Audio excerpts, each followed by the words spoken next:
It's not easy being a superhero, you guys. Sometimes you slip up a little bit. Moralistic integrity is some pretty steep high ground, so it's natural for a hero every now and then to fall into the darker side of things. Here we have another 10 picks of heroes who did just that. The top 10 superheroes that became villains part 2.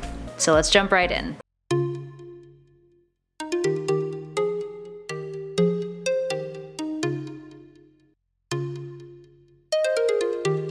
At number 10 is Bucky Barnes. Starting off this list with a transformation that's become pretty mainstream due to the Marvel Cinematic Universe, we have Bucky Barnes. Originally a close friend and sidekick to Captain America, Bucky was presumed dead, but later turned up as the Winter Soldier, a reprogrammed Soviet assassin. Bucky had no memory of his previous life, and the Winter Soldier was responsible for many political assassinations that made significant impacts on the Cold War. He's come a long way since that floating head on the cover of Captain America #1 that also has Cap punching a Nazi. And at number 9 is Iron Man. So this one's a tad complex, but I'll try giving you the Coles Notes version of this arc. In the Crossing story arc, Immortus, aka Kang, figures out a way of manipulating Tony Stark when he discovers a weakness in the link between Tony and his Iron Man suit. Tony goes around killing a bunch of people for Immortus. Then teenage Tony Stark is brought in from an alternate timeline, and now evil Tony Stark commits suicide, and then a little later on Franklin Richards manages to merge this teen version with a brand spanking new reborn version of Stark. So he's good again. Woo? At 8 we have Quicksilver. So this one's cheating a tad bit since it's from the House of M, but Quicksilver is way too much of a dick in this one for us not to mention him on this list. Quicksilver takes advantage of his mentally unstable sister Scarlet Witch to change reality into one where humans are a minority and they're oppressed rather than mutants. His daddy Magneto becomes the supreme ruler, and in order to manipulate heroes to not want to reverse the timeline, Quicksilver aids in kidnapping Charles Xavier to read all of the heroes' minds and bribe them by giving them their deepest desires. Eventually, their memories are all restored and Quicksilver is blamed, and Magneto kills him. Scarlet Witch does bring him back though, and in the process removes 98% of all mutants' powers, including Brother Dearest's. Quicksilver becomes obsessed with getting his powers back in Son of M, but eventually becomes good again. At 7 we have Adam Warlock. Nothing screams evil like a white afro, skull belt, and excessive shoulder pads. Adam Warlock has encountered his evil self Magus 3 times. First, Magus goes to the past and rules a religious empire called the Universal Church of Truth. He then guides his younger Adam Warlock self down a path of evil so that the events of the future all go down. But young Adam catches on to this, and with Thanos' help alters the future, ultimately erasing Magus from existence. This isn't the end of Magus though. The second time we see him is when Adam gets his hands on the Infinity Gauntlet. He tries to split up good and evil from his soul, but it backfires and they end up taking a tangible form, the evil taking the form of Magus. And then he encounters him again when he tries to fix the space-time continuum. Up next at 6 is Hank Pym. Hank has gone through many ups and downs over the years, but during his time as Yellow Jacket, he goes through breakdown number 3. Yes, 3. And decides to attack an already defeated foe with his biostings when working with the Avengers. Captain America's all like, this is probably not a good idea. So he launches a court-martial hearing against Hank. Then naturally, Hank's progression is, I will build a giant robot to defeat the Avengers, but I'll be able to disable it and I'll be the real hero.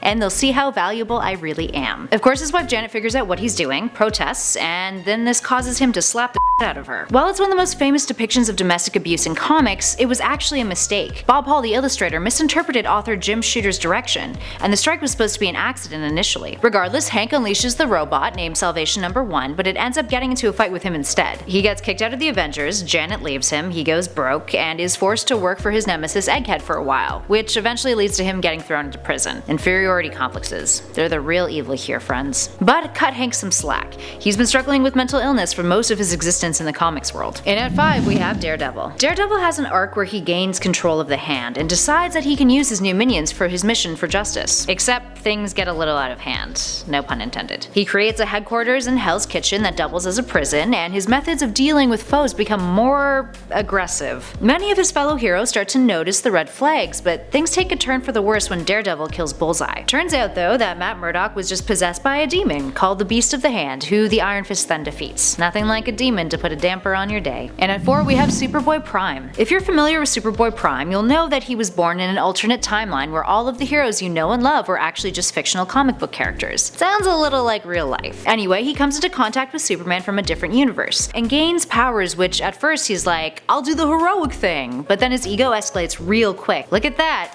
corrupted by power. Or rather, corrupted by boredness. After Crisis on Infinite Earths, his universe is eliminated, leaving him stuck hanging out with alternate versions of DC characters from the Superman canon, which gets old pretty quick, and he goes a little insane, carving a Superman S into his chest and then tries to destroy the universe. At 3 we have Cyclops. Alright, so here's one that you all debated about in our comment section in the last video, and that's very fair. Cyclops is working off of good intentions, regardless of how strangely misguided those intentions have become over the years with his narrative. But here's the gist of it. So after him and Emma Frost take over Xavier's school as co-headmasters, things go well for a while, but he starts to become obsessed with preserving the mutant race. So he's like, hey, let's move all of the mutants to an island and call it Utopia. That isn't questionable at all, is it? Even Magneto is super on board with this, and that's a big red flag. But Scott's like, nah. Then Schism happens in 2011, Cyclops ends up using young mutants as soldiers, and when the X-Men are attacked at the Mutant History Museum by the Hellfire Club, Cyclops convinces a young mutant to murder the Hellfire Club. Then a Sentinel attacks Utopia, Scott uses the students to defend it. While this is all happening, Wolverine is really not cool with Scott's new ideologies. The two end up fighting, and Cyclops is a total dick and brings up Jean Grey to try to upset Wolverine. Eventually, Wolverine ends up taking a bunch of X-Men away from Utopia, and it tailspins from there. Stern in his view, Cyclops ends up fighting the Avengers and even kills Charles Xavier. And it's kind of an accident, but it would have never happened if he wasn't a bit of a mutant supremacist. Now feel free to go forth and argue about that in those comments. And at number 2 we have Captain America. Dude joins Hydra.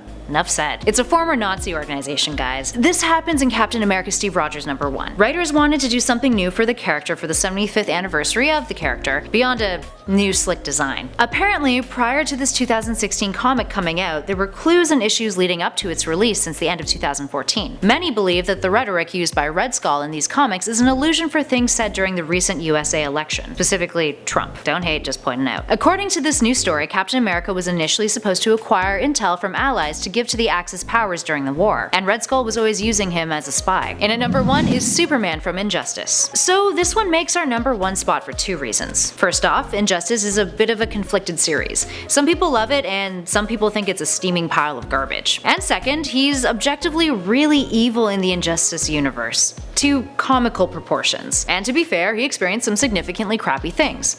Jimmy Olsen is murdered, the Joker kidnaps Lois Lane, who is preggers with Soup's baby. The Joker then tricks Superman into killing Lois, and in the process he blows up Metropolis. So Superman kills the Joker. Like this. Then he becomes a total fascist tyrant until Batman recruits counterparts of our favorite heroes from an alternate universe to take on Superman. But there is still a huge war that happens because of it. For the record, I did enjoy the video game version of Injustice quite a bit, because it was super fun and Superman was significantly less irritating in it. Sorry guys, what do you think? Now that's it for today. Can you guys think of any other good guys gone wrong that we didn't include on this list or under part 1? Let us know in those comments below. But for now, I'm Kelly Pally for Top 10 Nerd, and I'll catch you guys in the next one.